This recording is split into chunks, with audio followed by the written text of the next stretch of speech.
So, one of the most important things I learned from being an entrepreneur is something called a journey mindset. Have you heard of that before?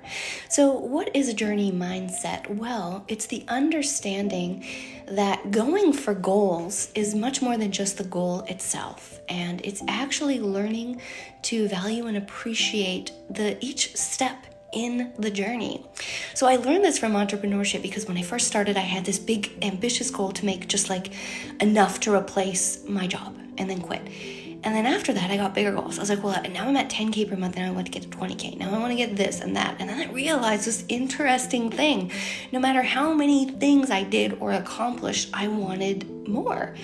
And part of the learning journey has really been, you know what, I realize now I'm never going to reach the end goal, and I have to focus more on how do I really just treasure and enjoy this journey. So I hope that